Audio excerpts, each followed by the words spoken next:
Hi everyone and welcome back to Chess for Charity. In this video, I'm going to share a cool endgame, and hopefully you can extract the really meaningful lesson that I got out of this. So in this position, it's white to move, and the goal is for white to win. So I want you to take a second and think, what would you play as white? Now, currently, your knight is under attack. You have this passed A pawn. The idea is maybe you can make use of that. And this black bishop is kind of a pain. So is there something you can do about that? So take a moment and think about it and see what you come up with. Okay, I'm going to share the answer now, so if you need more time, feel free to pause the video. And while you're pausing, consider subscribing as well. That helps me out a lot. Okay, so it's white's move, but one of the important lessons I think about in terms of the endgame is, what if it was black's move? What if I passed the move? What would they do?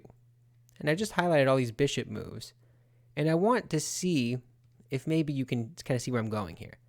So this bishop, it can't go to f8 at the moment, because if it were to go to f8, let's highlight that in red, we would have knight e6, and that would be a fork, right, from here. And the same applies to g7. If the bishop were to go to g7, that would be a fork, right? Same exact idea. Let me remove the color. It would be this way. Okay, and I hope you're seeing the pattern here. If they went to g5, that's also a fork between the king and the bishop. And if they went to f4, that's also a fork. If they went to e3, you just take them with the pawn, a little easier. And if they went to d2, that's a fork right here on b3. Let's draw an arrow there. And if they went to c1, hey, it's also a fork. So look at the way that these are configured. This bishop is completely dominated by this knight, even though the knight is really being kind of just, it's out there in the middle of nowhere.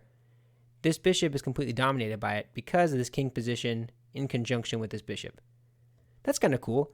So you'd say, okay, well, if it was black's move right now, they wouldn't move the bishop, right? They'd have to move the pawn or the king. Well, the pawn is going down the board, so you could just take that wherever it goes. What about the king? Can I move the king if I'm black? Okay, let's look at that.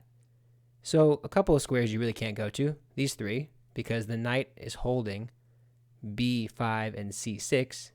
Let me remove these green arrows. Okay, what about d6? Can the king go to d6? Well, here we go again. If you do go there, there's a fork. Boom. And you're toast. Okay, so you can't go to d6. What about b4? If you go to b4, let's actually let me make a passing move for white. If you go to b4, well, now you're not able to catch this pawn. You're just too slow. You can't go there because the knight. And if you go here, you're just one move too slow.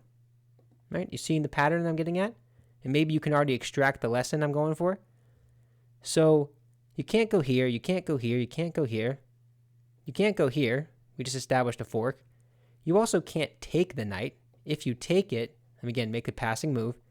If you take it, then they push the pawn. White pushes the pawn, and there's nothing you can do to stop it. Black's just simply not in time. Something like this does not work, right? Okay, so it appears that this black king has no moves. Like, of course, they have legal moves, but they're not going to be good. And this is the whole lesson of the video. And this is what I thought was so cool. The winning move in this position is equivalent to almost a pass, which is the move king to h1. Look at that move. What you're doing with this is you're telling them you have to figure out what you're going to do. And no matter what you do, I'm going to win. Because if they, like I said, they can't move on those. If they move here, here, here, here, or here, all of those lose. If the bishop goes to any of these diagonal squares, you lose. So the winning move king h1 after take or whatever you want to do, a6, how are you stopping the pawn? You can't. What are you going to do? Go king here? And what? You can go here? First of all, I can capture that. Second of all, I promote. Doesn't really matter, right? So the moral of the story here, and I thought this was such an instructive puzzle, was if you're in a position like this, you have to think about what your opponent's going to do. And you have to evaluate what their options are. And right now, you can see they don't have any options.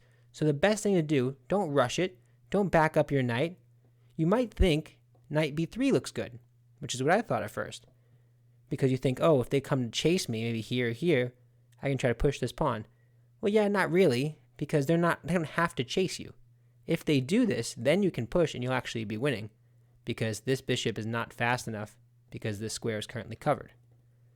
Instead of playing king b4, they don't play king b4. They play king b5 and go, okay, now this pawn and this knight are both frozen, and I have pieces that I can move around. Okay, so what is the point? Hopefully you've already heard me say it. If I haven't already said it, I'll say it a bit more explicitly. Consider your opponent's moves before you make yours, and most importantly, think about what you can do to limit their options, to reduce their flexibility. It's true in life, it's true in chess. If you want to win, you got to be flexible. So this is just a perfect example of that in an endgame. But that's it for this video. If you enjoy the content, be sure to consider subscribing. Half of the income that I earn on this channel goes directly to charity. Last month, we were able to give $90 to UNICEF, so hopefully we can do more this month with some more subscriptions. Thanks so much. Bye.